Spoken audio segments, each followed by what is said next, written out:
Hi guys, Al DeMarco here with your Wednesday video report. 16 and 5 run with the complimentary plays. The plays I'm giving away for free here on the video report. Over the past 11 days, took a split last night, won in the NIT with Louisiana Tech, lost in the play-in game with Manhattan. Two more complimentary plays as I put that 16 and 5 roll, all backed by in-depth analysis as usual, coming up here on the video report in just a moment. Listen guys, before I go any further, it's something I've told you in the past, but I want to just reiterate it today because I know how many of you have just come back after taking a little siesta after the Super Bowl.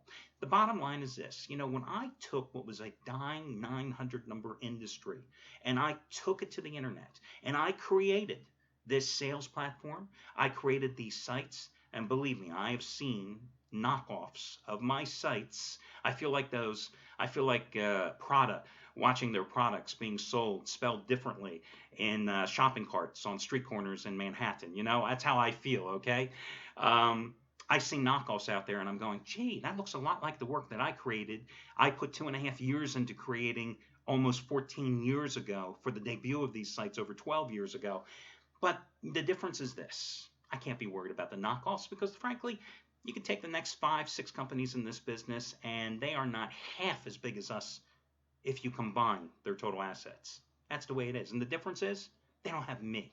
And that's not patting myself on the back, at least not yet. No, the fact is they don't have me because I believed when I created this website and this entire industry, this online business, this way that you can get picks, I had two philosophies. One, you don't have to spend big money to make big money. That the day of these guys, these sharks charging you thousands of dollars for one single play, and after they exhaust the money that you give them up front, they come back and tell you, hey, we need another $2,000 because we got to buy some new information. What information? They're buying a ring for their girlfriend, their mistress at the jewelry store. That's what they're using that money to buy something for. The other thing that I've always believed is total transparency, total honesty. Listen, guys, if you want to be deceived, if you want to be conned, if you want to be scammed, you are watching the wrong video report. You are coming to the wrong site because I just don't go there, okay? There are a lot of guys out there that will do that for you, and be my guest. Go follow them instead. I don't give a damn. Listen, there are a lot of guys with 800 number boiler room operations, the dinosaurs of this business, still in business with their fast talking New York accented salespeople that, believe me, when it's a sunny day and they tell you that the sky is blue, make sure you look up at least twice to confirm because it's probably not accurate what's coming out of their mouth, okay? And they'll not only rip you off once, they'll do it twice before you're even into the game. That's how it goes. I don't play those games. I tell you who wins, I tell you who loses, and I think that's why I have the easily the most viewed video report in this business. It's why easily, for many, many years, I did so many media reports. And I'll be honest, I don't do any media anymore because 2 years ago, I just got sick of it. I just tired of doing interviews and talking about the same thing for 30 different guys and 30 different radio and TV stations, time after time, every 15 minutes. I just don't want to deal with that anymore because frankly, I can talk to you. You're the guys that count, not some damn meaningless radio audience that may never come to the site. You guys are the ones that count. So I say all this because it leads into my next statement. The handicappers yesterday here at the site absolutely sucked. I mean, that's the bottom line. Only 2 guys won yesterday. Brad Wilton and me. That's it. Now, reality is nobody ever said anybody won every single day. Anybody claims to win every single day, they are the biggest thieves in this business that you can possibly imagine. I love these guys who you can always tell they never have a sale because they win every single day. Oh, yeah, if you don't have a sale, you can always claim that you won. Easily said, right? Easily done. You're looking for people that can consistently turn you a profit over a long haul, and you're going to have losing streaks during those long hauls. But again, scroll up and down the homepage and look at how many handicappers have made $10 bettors. Thousands of dollars over 20 days, over 20 weeks, over when they debuted at the site like Gabriel DuPont did last February to 3-4 years ago like Scott Delaney. Long-term profit. That's what matters in this business because you can absorb the losing streaks in between. And that's really the key. However, it does amaze me that these handicappers, they're based and scattered. We don't have an office, okay? There's not like a place where, hey, all of us just gather around and we handicap games. There's no such thing like that. I mean, our guys are scattered in Vegas and different parts of Florida, Pennsylvania, Atlanta, California, Canada, and they're all over the place. And most of them don't even know each other. That's the reality. They've never even met. Listen, they're all competitors. Some of them like each other, some of them don't. I don't even like all of them. Hey, I work with the devil, if they can win consistently, I don't care. Making you money is what matters here the most. But it is interesting to me how when I see on a particularly bad day, when there's a slew of games, a bunch of the handicappers all come on the same game. Blows my mind, especially when it's not even a big game. Now, when I say a slew of handicappers, when there's only 10 to 12 handicappers at the site, and like yesterday when 3 of them are on Iona, I don't know why. I mean, I saw Anthony Red, who had a big play yesterday, 100-time college basketball winner, number 12 out of 15 on Iona against Rhode Island. And then I saw 2 more guys come in on Iona as well. I'd already handicapped the card, and I looked at Iona and Rhode Island. I didn't even give it a second thought. Boom, I just passed it right over. I had to go back and look and thought to myself, am I missing something here? Because all the plays come through customer service, so I see them in advance, before the guys launch the sites. I looked at the game, and I thought, yeah, I was right skipping this game in the first time place. And it was an obscure game. It was an NIT game, right? But it was an obscure game. And they all lost with Iona. It blows my mind. A couple of guys lost last night with BYU. A couple of guys were on Manhattan. I find at this particular time of the season, it's no different than a huge college football or college basketball Saturday card, a big Wednesday night college basketball card. As I've said to you many times, I like to concentrate the most where the odds makers concentrate the least, because that's where you're going to find the soft numbers. And those soft numbers in the often overlooked games are the easiest winners on the board. Listen, everybody's concentrating on the dance right now. Does anybody really care? Gamblers, handicappers alike, because of the little action they're going to take on these games, on games in the College Insider Tournament, on the CBI Tournament, even on the NIT. This isn't the NIT of what, before I was born in the 50s and 60s. Nobody cares about the NIT. The NIT is for the losers, guys that weren't good enough to get in the dance. That's how it is. So again, it's just kind of an interesting thing that I run across here occasionally on the sites. Now, let me tell you this, first of all, a couple of promos that are still in effect today because the Charity Play of the Week won on Monday, courtesy of Brad Wilton. And if you have not yet made your donation, please do so. If you're watching this video on the website, you can get all the details simply by scrolling down here under my video report. Because it won, you can save $125 off the purchase price of any 30-day Handicappers package. Anybody here at the site, $125 off right off the top by using coupon code SAVE125. And I'll tell you again, if you happen to be, and I'll use myself as an example, if you have 4 days left on a 30-day package with me, you want to re-up, you will then have 34 days. It automatically adjusts. You'll save $125 off your purchase price using coupon SAVE125. And if you happen to have any instant rebates that are applicable, they will work as well to maximize your savings. Or with all the tournament action we're going to have here today and through Sunday, if maybe you want to get a 7-day Handicappers package, anybody here at the site, you can save $50. Most of these packages are well under $200 to begin with. And guys, the prices today are the same prices as yesterday and as a month ago. Nobody raised them. Save $50 off any 7-day Handicappers package by using coupon code SAVE50, SAVE50, SAVE50, no space between the word and the number. Remember, if you have any questions, you can always contact customer service.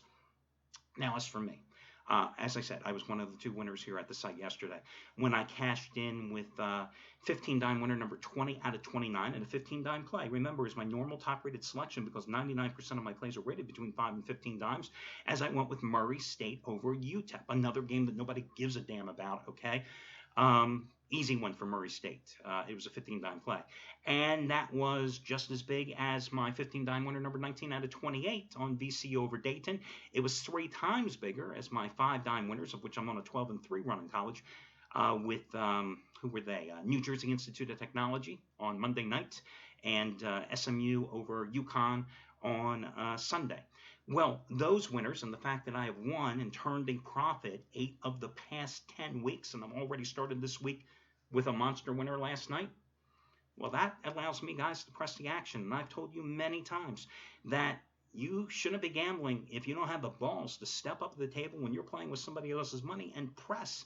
You don't walk away. You got to take shots, because that's how you make bankrolls go from nice-sized bankrolls to big bankrolls. And if you lose, well, you're playing with somebody else's money. When you're hot, that's the time to take the shots, guys. Your confidence is at an all-time high. You've got a feeling, a pulse of the games. It doesn't mean that you're going to win, but you got to take the shot. And that's what I'm doing tonight with a play that's bigger than all those plays. I've got a 20-dime release. That is a play that matches the biggest play of my career in college basketball. I've only had 5 others ever. 29 plays in college basketball. And it's your game between Colorado State and South Dakota State. It's an NIT game, just like Murray State was last night, just as strong as VCU over Dayton on Sunday. And I'm going to make myself the half-price play of the day. Half-price play of the day had won 6 straight, or 7? Let me just think here. It had won 6 straight days prior to yesterday's loser, which I'll note in just a moment. Well, let's get back on board and make it 7 out of 8 today.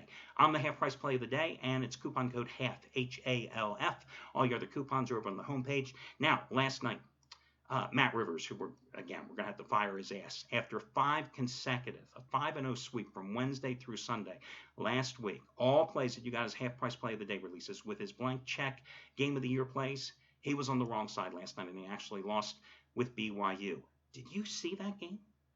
BYU against Mississippi? BYU was up by 17 points at halftime. I mean, you talk about the ultimate choke job. And here's the irony in that 94-90 loss. They lost to a Mississippi team that turned the ball over 21 times against South Carolina in their SEC quarterfinal game last week, okay? Then that same Mississippi team last night outscored BYU 25-0 off of turnovers. Go figure. What can I tell you? Let me get to your complimentary plays. In a play-in game tonight, I'm going to go with Boise State plus the 4 at Dayton. I know Dayton has the home game. Here's the thing. The Flyers have no depth. They are basically a 7-man team. Yes, they made the Elite 8 run a year ago, but they just don't have a lot of depth. And Boise State is much like Dayton. These two teams are going to run the floor. They're going to put plenty of points on the board. I know Boise State was very fortunate to make it into the dance, as was Dayton, even though Dayton felt, it should have made it easily since it had such a high RPI rating. But the fact is that both of them are in there. Dayton, of course, has the home court advantage. Listen, Boise State, before losing to Wyoming 71-66 in the Mountain West semifinals, had won 15 out of 16 games. They had gone 14-2 against the spread in that stretch. Derek Marks, the Mountain West Player of the Year, he was really bad in the Mountain West tournament. In 2 games, this is a guy who averaged 19.3 points a game. He shot 11 for 32. He was 3 for 14 in the second half against Wyoming. Derek Marks could be the Atlantic 10 Player of the Year if he played in that conference. He is a good player. He shot 28.6% against Wyoming. 5 previous games this season in which he shot under 40%. The next 5 games, he shot a combined 54.8%. Again, I'm going to go with Boise State. Listen, this is a team that won at UNLV as a 5-point dog, catching 1.5. Or won by 5, catching 1.5. They won at San Diego State by 10, catching 7.5. They won at St. Mary's by 11 as a 6-point dog. Yeah, they lost at NC State. They should have lost at NC State. They only lost by 6. Flyers are coming off that loss to VCU, a game in which I had VCU as my 15-dime best bet, in fact, on Sunday. Yes, they're 9-0 at home in conference games. They have a nice RPI, both 25-8 teams. I just would rather grab the points with Boise in this particular spot. Your other complimentary play. I'm going to take a look at the game between Illinois State and Wisconsin Green Bay. Now, I was Mr. Horizon League this year. You know how much money I made, you and myself, in the Horizon League this year, okay? Wisconsin Green Bay, I look at the Phoenix, and I see that they were one of the 4 upper echelon teams in the Horizon League, okay? In fact, they just lost to Valpo, a game in which I rode the Crusaders last Monday in the title game of the tournament. But on the road against the top other 3 teams in the upper echelon of the Horizon League, they lost to Cleveland State, they lost at Oakland, they lost at Valpo twice, including the title game. That doesn't impress me.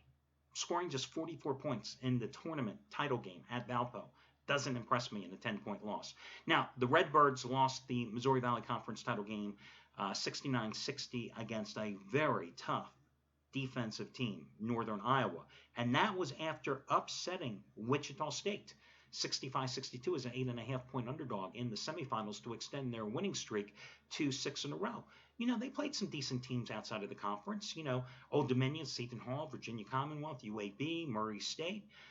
I look at Wisconsin Green Bay's schedule, other than their natural, normal game every year against in-state teams like Wisconsin, Milwaukee, and Wisconsin.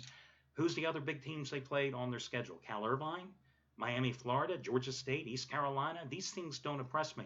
And the thing that I also look at, and I've told you this before, that in this time of the season when you have all non-conference games, you have to look at the strength of the conferences, okay? And as much as I love the Horizon League and how much money I made in it, fact is, Missouri Valley Conference is a better mid-major conference than the Horizon League. Look, when Wisconsin Green Bay played Valpo last Monday, I told you it was a winner gets in and the loser goes to the NIT because there was no way the second place, the runner-up team in that conference, because of its weak standing in terms of overall RPI and strength of schedule, was going to earn an at-large bid, and that's exactly how it played out. Didn't find that in the Missouri Valley Conference, did you? Wichita State advanced, didn't they?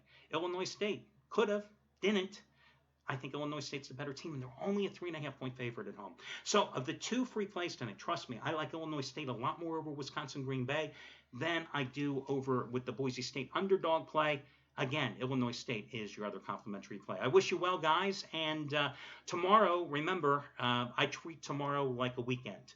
And as do all the handicappers here at the site. You know, everybody's going to be up by 9 a.m. Eastern time because we know those games are starting between 12 and 12:30 Eastern time. My video report will be up bright and early for you as well. Again, good luck, and I'll catch you again on Thursday.